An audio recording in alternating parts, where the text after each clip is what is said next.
Vive una pequeña tormenta desde ayer. ¿Qué tal? ¿Cómo está, congresista? Hola Mario, ¿cómo estás? Bien, ¿ya pasó la tormenta o todavía siguen agitadas las aguas al interior de Peruanos por el Cambio? No, ya pasó. Y además ni siquiera es una tormenta, sino un pequeño mal tiempo que ha habido, porque no hay nada de fondo.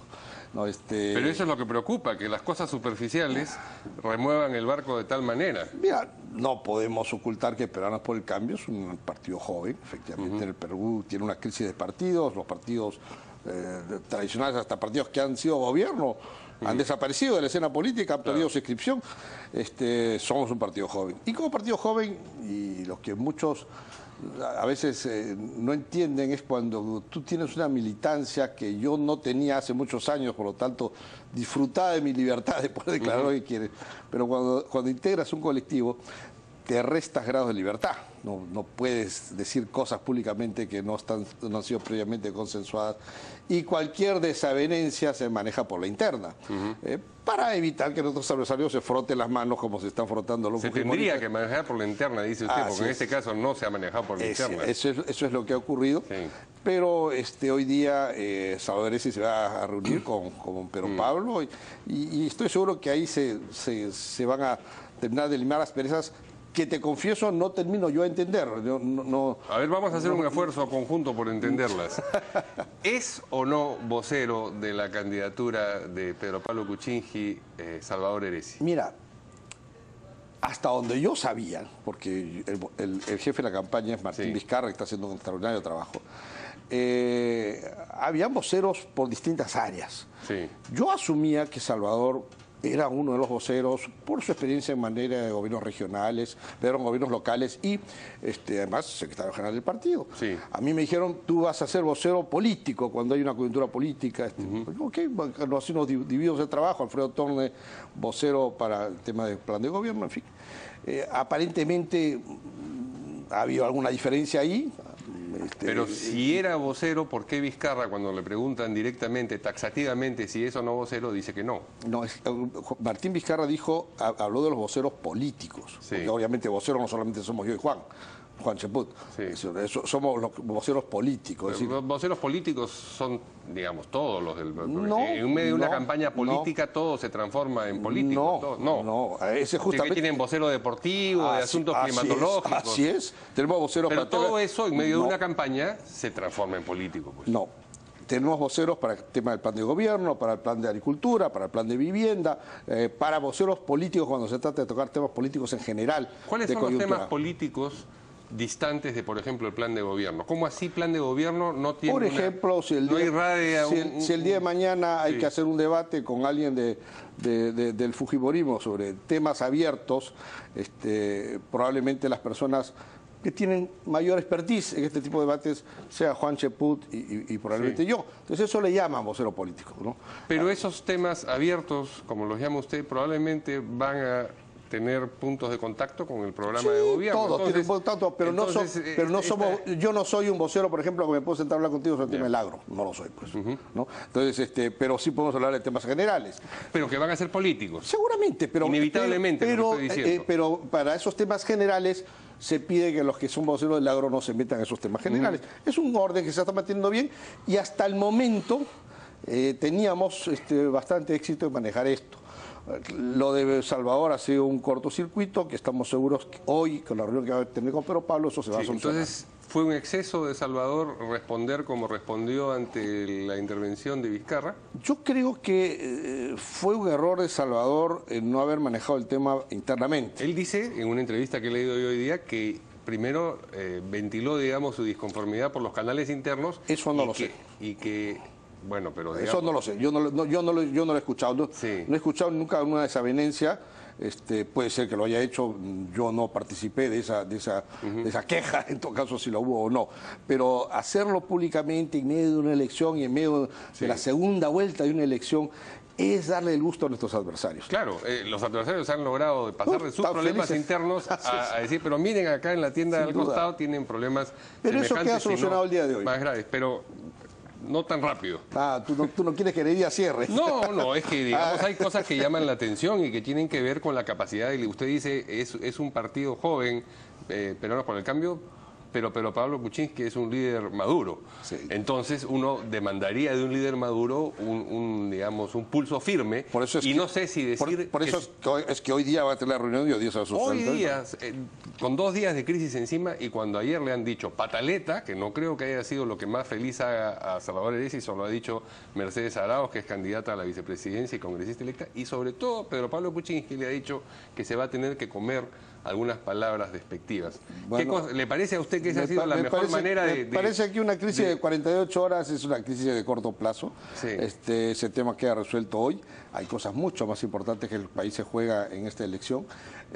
Y creo que va a estar claro la participación de una persona tan valiosa como Salvador. Seguramente, precisamente el pulso firme del candidato es lo que estamos en última instancia, digamos, discutiendo con esta anécdota a guisa de ejemplo, pero es importante. Sí, pero es una buena reacción decir que se va a tener que comer sus palabras. Digamos, tú puedes decir que esto ha sido una constante en la campaña.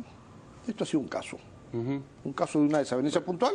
Siempre ocurren estas cosas. Las frases lo ideal sería que no hubieran ocurrido, sí, claro. Pero ocurrió, se está manejando y el día de hoy se queda solucionado. Lo que sí es una constante en la campaña son estos exabruptos. Es decir, si empezamos por Pedro Pablo Kuczynski hablando lo de la perra vida y recordamos, por ejemplo, que ayer el señor Torne le ha dicho que a la China los ojos se le arrugan demasiado para leer bien, entonces...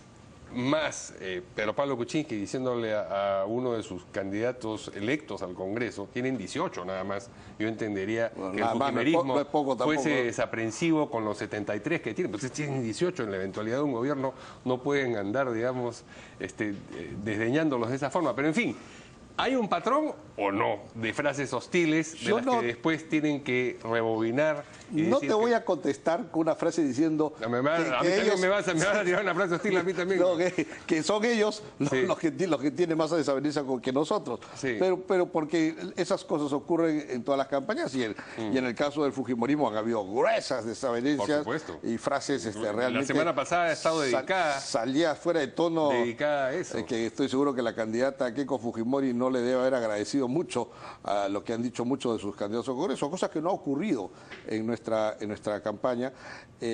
Ayer Alfredo Torne tuvo una expresión infeliz, que él mismo se ha disculpado por Twitter. No es nuestro estilo llegar a un ataque de esa naturaleza, y además no es bueno para el país.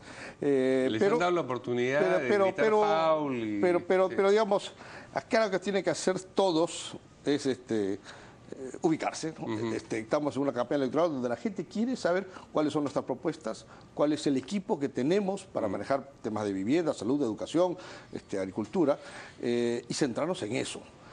Nuestros adversarios jamás van a aplaudir nuestros planteamientos, para eso están. Y viceversa. ¿No? Y nosotros tampoco, nosotros seremos severos críticos de los suyos. Claro. Por ejemplo, cuando la candidata Keiko Fujimori dice en Harvard que está a favor de la unión civil y mañana y ayer firma una cosa diciendo lo contrario, será nuestra función señalar, remarcarlo con resaltador pero por amarillo. Supuesto, para eso estamos, sin ataques personales, sin el tipo de referencias que puedan ser consideradas racistas o cosas parecidas, ¿no? El viaje de Pedro Pablo Kuczynski ha sido oportuno en el mejor momento y además, volviendo a lo de Salvador, criticarlo porque se fue a España, él que acaba de llegar de 8 días en Estados Unidos. Mira, él tuvo un viaje... parte del cual yo participé con Mecha Arauz en una reunión en Miami con la comunidad peruana.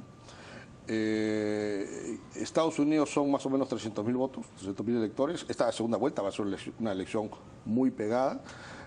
Tuvimos nosotros en la primera vuelta una buena performance en los peruanos en el exterior, particularmente en Estados Unidos. No fuimos los primeros, pero sí tuvimos con respecto a Verónica Mendoza, casi triplicamos en votos, cosa que hizo que termináramos con una diferencia mayor que lo que las encuestadoras habían detectado internamente, porque no se habían contabilizado esos votos. Así que es algo importante. Pero Pablo estuvo en Nueva York, a su vez Mecha Arauz y yo estuvimos en Miami, haciendo campaña en ese electorado. Es nuestra estrategia, a nuestros adversarios no les gustarán, claro, pues por supuesto que no les va a gustar, claro.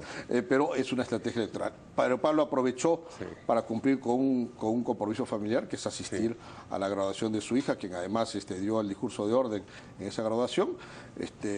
Sí, pues él tiene un sentido de familia, que quizás algunos no entiendan, pero lo tiene. Pues. Y en ese contexto es legítimo tirarle la pelota a Salvador Heresi y decirle cómo se fue a España en los mismos días que él se fue a Estados Unidos. No le tiró la pelota. Como ha dicho, él se fue a España mientras que yo me quedé acá dando la batalla. Lo que él ha dicho es que él pensó que Salvador estaba en sus cosas particulares en España y por lo tanto no le parecía raro que no participe en la elección, en la campaña, pero no ha dicho que no se lo han mostrado. Mientras yo me quedé dando la batalla, ¿no le parece a usted que es como decir, te fuiste de vacaciones mientras que yo estaba acá? Y al final es darle vueltas a un tema que tiene pero un seguimos personaje discutiendo el pulso del líder. En particular, y que Pedro Pablo el día de hoy lo va a solucionar directamente con Salvador Heresi. Muy bien. Hay terrenos en los que la confrontación entre ustedes y Fuerza Popular suena un poco impostada, debo decirle. Pero hay otros en los que no. Y usted acaba de mencionar uno, que es lo que ha dicho en esta segunda instancia Keiko Fujimori a propósito de la unión civil. Ha hablado también del aborto, pero ustedes no es que tuvieron una posición distinta que ella en ese tema en particular. En el tema de la unión civil, sí. Esta distancia que ha tomado Keiko Fujimori de la unión civil ¿incluye al proyecto, por ejemplo, de Marta Chávez? No lo sé. Creo que lo que ella defiende es el proyecto de Marta Chávez. Me da la impresión que es un proyecto imposible de poner en práctica. Y me explico por qué. El tema de la herencia y los herederos forzosos forma parte de lo que se llama el derecho de familia en la legislación.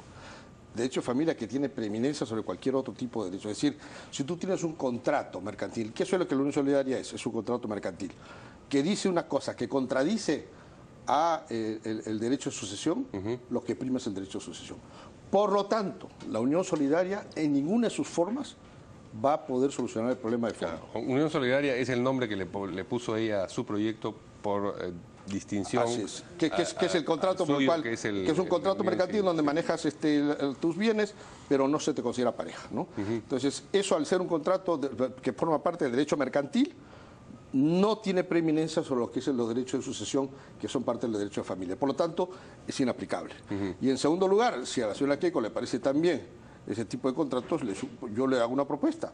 Divórciese de su marido y propóngale una unión solidaria para ver qué tan lejos la va a mandar, porque cuando las dos personas se unen no lo hacen pues por un derecho, solamente por razones patrimoniales. Hay un vínculo que te une y una voluntad de formar familia, que es lo que queremos hacer todos. Muy bien, pero hay una diferencia entre lo que dijo en Estados Unidos meses atrás y ahora. ¿Cuál es esa diferencia? La diferencia es que ella dijo que estaba a favor de una unión civil. ¿Utilizó la expresión unión civil? Utilizó la expresión unión civil. Pero una unión civil que incluye los aspectos patrimoniales, pero dijo unión civil. Y además en aquella oportunidad dijo que estaba a favor del aborto por razones terapéuticas. Sí, pero el de violación es otra cosa, ¿no? Así es. Ayer ha dicho que está en contra de todo tipo de aborto. Lo cual es raro porque el aborto terapéutico está en la ley peruana. Sí, pues, o sea, no sé por qué siguen discutiendo. Pero da la impresión de que ella derogaría eso. Sí. ¿No? O sea, cuando usted pidió la vida de la madre. Nosotros estamos en general en contra del aborto, con dos excepciones. Cuando la vida de la madre está en peligro y cuando una mujer ha sido forzada en un acto de violación a tener Esto último no lo tenía claro, que ustedes también están a favor del aborto en ese caso. Sí, en el caso de por violación nosotros no es que estemos a favor del aborto. O sea, están a favor de la posibilidad de la mujer tomar la decisión en todos los casos. Si yo tuviera una hija y a mi hija le pasa eso, yo trataría de convencerla de que no aborte, pero si ella lo quiere hacer, la dejo en libertad, ¿no?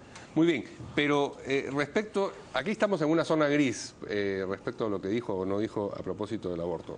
La unión civil, ahí sí hay una contradicción flagrante. Es decir, dijo, yo estoy a favor de la unión civil en Estados Unidos y ahora ha dicho, está claro que yo no... ¿Cuáles son las derivaciones políticas? Las puedo sacar yo, pero porque hay otros compromisos que ha hecho la señora en tiempos más recientes y que, digamos, por línea de carrera uno podría decir, bueno, ¿qué cosa la inhibe de tiempo después decir, bueno? Fíjese, aquí lo que hay que resaltar no es su posición a favor o en contra, que para mí es respetable. Tengo muy buenos amigos que están en contra de la unión civil, discrepo con ellos, pero respeto su posición. Y defenderé su derecho de discrepar. A discrepar, sí. Pero aquí lo que es preocupante es que cuando tenemos un candidato que no es coherente o que cambia su posición en función a cómo vienen los vientos políticos, ¿no? Por ejemplo, decir ahora que derogaría las normas que impiden la legalización de la minería ilegal. Wow. Entonces ella está a favor de todo esto que está pasando, de todo este daño ecológico en la selva. No era su posición antes. ¿Por qué es ahora? Decir ahora que está en contra de la unión civil. Antes no era tan enfática, al contrario, dijo, mira, ella llegó a decir en un programa de televisión, cuando estaba en la ley de unión civil, que ella personalmente estaba de acuerdo, pero que dejaba a sus congresistas en libertad. Ahora dice que está en contra. Entonces, aquí claro, lo preocupante alguien buscará el byte cuando dijo que estaba a favor y el que está en contra. Entonces, aquí lo preocupante es un candidato que dice una cosa y después se cambia de opinión en función a cómo vienen los vientos políticos. Una persona incoherente así es una pésima persona que sea presidente de la República. Nuevamente estamos con el pulso y el liderazgo y quién conviene que gobierne. Es que hay que ser coherente, ¿no? ¿O qué atributos debe tener? La diferencia, digamos, entre ellos y nosotros es que ellos tienen una posición política muy oportunista y bien poco coherente. Nosotros somos libertarios en lo económico y en lo social, y somos coherentes en ese sentido. Han tenido incoherencias también, por ejemplo, respecto del número de ministerios, respecto del proyecto del Ministerio de la Juventud. Pero no son tampoco es que han sido sólidos como el acero y han tirado para adelante. Pero no son con diferencias todo. ideológicas, es lo que quiero decir. O sea, no es que un día defiendo la libertad de que tú puedas llevar el estilo de vida que tú deseas en tanto no afectas a los demás, y otro día yo diga no, yo estoy por la familia tradicional de hombre a mujer y tú no puedes formar otras familias. O sea, eso son bandazos más pronunciados los que se dan. En el caso de Keiko son francamente incoherencias, ¿no? A diferencia de nosotros que sí creemos en la libertad como un fin supremo, ¿no? Hay otros asuntos en el Congreso actual que se debaten hoy en particular, por lo menos en Junta de Portavoces, pero que van a tener un efecto en el eventual gobierno que ustedes puedan administrar o que pueda administrar Fuerza Popular. Me refiero a la elección en particular del Defensor del Pueblo. Hoy hay Junta de Portavoces. Sí. ¿Qué es lo que se prevé? ¿Cuál es la actitud de concertación parlamentaria, la bancada a la que usted pertenece todavía? Mira, y en la que hay fujimoristas, está Lourdes Alcorta, están los apristas. Es el tipo de problemas que vamos a tener en el siguiente Congreso, donde vamos a tener un grupo mayoritario que ellos internamente en su reunión de bancada van a estar decidiendo cosas que ya el resto no tendremos ni pito que tocar, ¿no? Les van a mandar el memorándum para decirle. La otra vez en el pleno medio bromeando y pásenos las decisiones de su reunión de bancada, ya, pues ya ni venimos pues a los plenos, ya ustedes ya decidieron todo. Entonces, en este caso... No, porque hay montones de cosas para las que se necesita una votación, una mayoría calificada, que son 86 votos. Así es. Pero para leyes en particular... Esos 13 les van a costar sangre, sudor y lágrimas en cada votación. Ahora, en este caso, efectivamente, hacer un esfuerzo para que este Congreso que le elija al Defensor del Pueblo es importante, más aún teniendo una alternativa al frente, como es el fujimorismo, que, digamos, campeones de la defensa de los derechos humanos no son, no, al contrario. No han sido, por lo menos. Así es, y ellos tienen sangre en el ojo con las ONG de defensoras de derechos humanos, porque dice que han sido perseguidos por muchas de estas. Así que elegir al Defensor del Pueblo es importante. Hay un consenso que se está tratando de construir. Nosotros estamos apoyando a... Por ejemplo, en su bancada, le decía hace un momento, está usted, están los representantes del APRA, está Lourdes Alcorta, que ahora está en la bancada del fujimorismo. ¿Han debatido eso internamente? ¿Tienen una posición orgánica ya? Bueno, nosotros hemos estado apoyando a la candidatura de Eduardo Vega. Ya le ha estado ahora... ¿Nosotros? ¿Quién incluye la bancada? ¿Incluida a Lourdes Alcorta? Hasta antes del inicio de esta campaña electoral. Después del inicio de la campaña electoral, somos congresistas reelectos, somos amigos y hemos hecho un acuerdo. Mantengamos esto en paz. ¿Ha habido un acuerdo explícito? Ha habido una conversación de amigos. Hagamos un ejemplo de esencia política y manejémoslo con nuestras diferencias, pero manteniendo a la bancada para efectos parlamentarios. ¿Y cómo se traduce eso a propósito de esta iniciativa? Hasta el día de hoy, por lo menos, estamos defendiendo la candidatura y apoyando la candidatura de Eduardo Vega. Ojalá que pueda concretarse. Eso se ve hoy día. en Junta de Portavoces y podría ser llevado al Pleno esta misma semana. Si en la Junta de Portavoces exonera de trámite, puede ser visto el jueves. Puede ser visto el jueves. Sí. Hay otras elecciones importantes también, un magistrado del Tribunal Constitucional y el Contralor. El Contralor depende de que lo proponga el Ejecutivo, así que no está en nuestras manos. Y el magistrado habrá que también hacer el esfuerzo. Ojalá se logre, si no, será pues ya materia del 7 Congreso. Pero lo más verosímil es el defensor del pueblo. Yo creo que ahí hay que centrar la puntería, ahí hay que agotar los esfuerzos y es un nombramiento que debiéramos poder concretar. ¿Qué pasa con los integrantes apristas de la bancada que serían el vaso comunicante de la candidatura que usted defiende y representa y el partido aprista? ¿Ha habido conversaciones en ese sentido? Porque Keiko Fujimori ha lanzado la idea esta de recoger la iniciativa de la pensión para los mototaxistas, como diciendo, bueno, algo del plan de gobierno de Alianza Popular valía la pena. Bueno, yo personalmente he conversado con algunas personas, algunos integrantes de mi bancada y otros dirigentes apristas que no son integrantes de mi bancada. Ellos todavía no tienen una posición única. Sí noto que por lo menos la mayoría no se siente cómodo apoyando un proyecto. El APRA apoyó a PPK en la primera vuelta del 2011. Sí, y la mayoría no se siente cómoda apoyando a Keiko Fujimori. ¿No? No se olviden que la Marcha de los Cuatro Suyos fue organizada por Perú Posible, yo fui coordinador general de la marcha, y por el Partido Aprista Peruano, que también tuvo una actuación muy importante en esa marcha. Y juntos nos chupamos los gases en las calles de Lima. Así que yo veo muy difícil que el Partido Aprista abiertamente vaya a apoyar. ¿Y ve alguna posibilidad de que el Partido Aprista abiertamente vaya a apoyar la candidatura de Kuczynski? Nosotros lo veríamos con muy buenos ojos, es algo que depende de ellos, ¿no? No, claro que depende de ellos y estoy seguro que ustedes lo verían con buenos ojos, pero ¿le parece verosímil? Es lo que le estoy preguntando. No lo descarto. No lo descarto. Para nada, claro. Y de hecho ya otro partido un poco más reducido, me parece, en su intención de voto, el Partido Humanista ha dicho que los va a respaldar. Así es. ¿Hay otros pronunciamientos en marcha que ustedes ya tienen conversados? Hay otros pronunciamientos en marcha que por supuesto no te voy a revelar, pero hasta que esto se dé, pero sí hay. Para que no se vele la película. Además, para poder venir en otra oportunidad. Muy bien. ¿Qué van a hacer para conquistar el voto ahí donde les resulta renuente, digamos, y donde está disponible? En el sur, Ica, un lugar que no han visitado durante la primera vuelta, no ha visitado el candidato, quiero decir. ¿Eso será la agenda inmediata? Mira, lo que trataremos ahora de comunicar, y cosas que no logramos hacer en la primera vuelta, es algo que los pueblos del Perú necesitan a gritos, digamos, que es el tema de condiciones de vida, vivienda, agua, temas a los cuales tenemos cierta expertise. No es posible que más de 8 millones de peruanos no tengan agua y desagüe en sus hogares.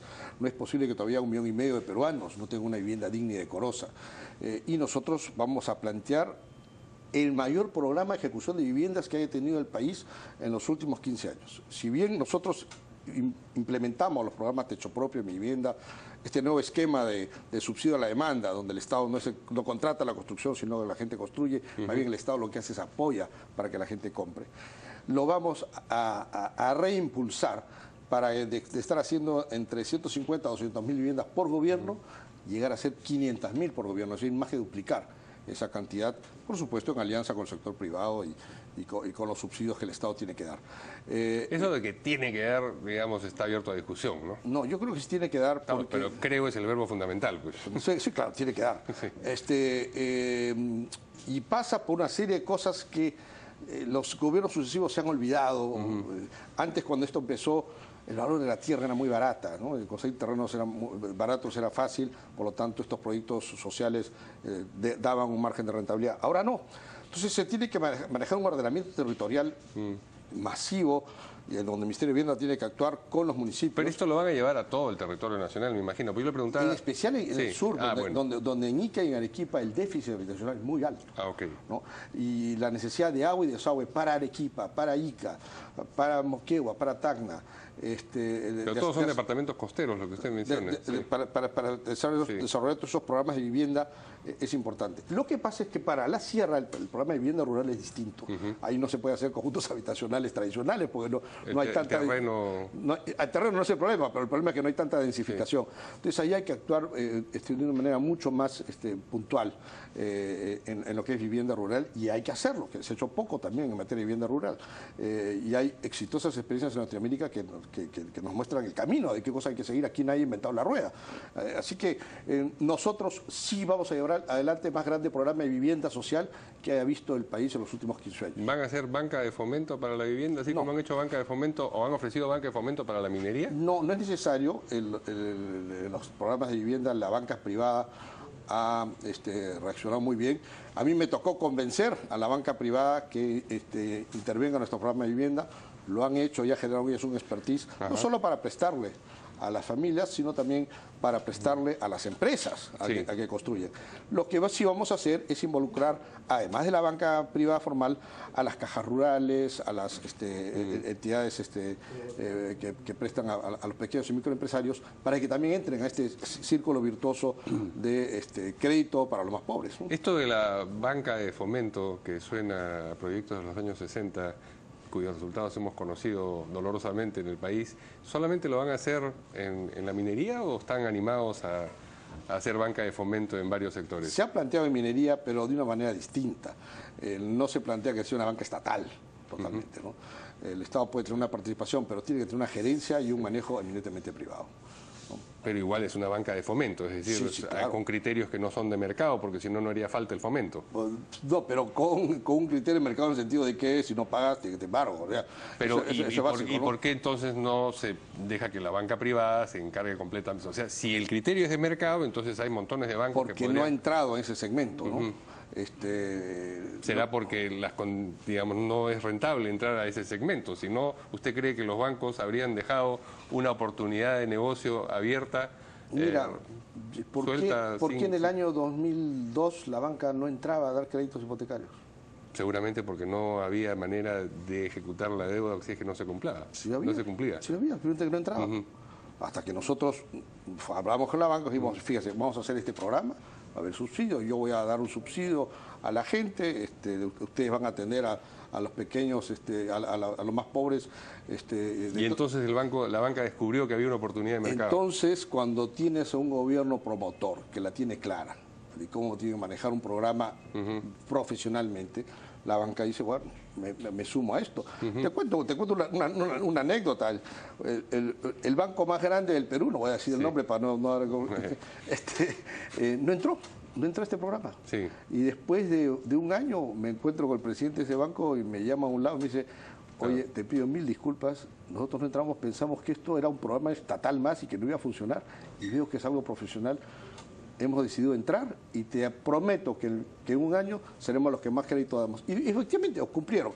Por eso, pero ese es el rol promotor que tú tienes que tener. Orientar las oportunidades de mercado. Así es. Subsidiando. Ese es el rol que debe tener de alguna manera, el Estado. De alguna manera lo has dicho bien, no discrepo con tu No, yo no estoy suscribiendo esa hipótesis, estoy dándole nombre a lo que usted me está diciendo. Lo hace muy bien. Gracias. A eso me dedico. Sí. Porque esa es la idea. Esa es la idea, que el Estado proponga programas nuevos, novedosos, técnicamente bien estructurados, que funcionen con mecanismos de mercado. No hay nada más claro que el hecho de que las empresas privadas compitan en construir la vivienda que tú o cualquiera pueda querer, y que seas tú el que tome la decisión en cuál de las viviendas de los conjuntos habitacionales disponibles vas a comprar. No es que el Estado te asigna, ese es el tuyo. Tú tomas la decisión. Por lo tanto, la competencia entre precios, calidades y todo... Sí, pero a propósito de la banca fomento en la minería, que es la que me llamaba la atención, si lo he entendido bien y sé darle nombre a lo que usted escribe, entonces, lo que están haciendo es poner el dedo encima de una oportunidad de mercado que la banca privada no ha visto. Más o menos eso, sí, como ocurrió en vivienda. Y eso no está mal. Me parece que es cumplir con tu rol de Estado. Bien, finalmente, ¿qué van a hacer con esta propuesta tan confusa de la CTS? En medio de la discusión se ha creado tal zafarrancho que hasta al interior de PPK ha habido versiones encontradas. Mira, la CTS va a ser el seguro de desempleo que vamos a plantear. Va a ser voluntario para los trabajadores que los quieran tener. Los que quieran mantenerse con CTS se mantendrán. Nosotros estamos convencidos que muchos van a preferir ir al seguro de desempleo.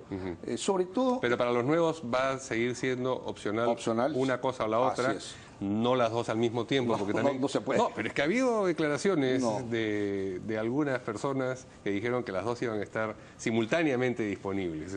Bueno, van a estar disponibles para que tú optes por una de las dos. O sea, es una disminución fuerte. Es o hago CTS o hago seguro de desempleo. Y esa es una opción para los que entran al mercado de trabajo. El que entra al mercado de trabajo decidirá. Sí. Los que ya estaban tienen su CTS y si quisieran, me imagino, podrían dejarla de lado y cambiar por un seguro de trabajo. Así es. Y yo estoy convencido de que muchos van a darse cuenta que la CTS los cubre mejor, al empleador le va a costar menos y puedan optar por ese camino. Los que no, continuarán con su tema de CTS. Muy bien, nos hemos extendido largamente en la entrevista. Le agradezco mucho al congresista Carlos Brus. Nosotros ya nos vamos. Hasta mañana aquí en Voto 2017.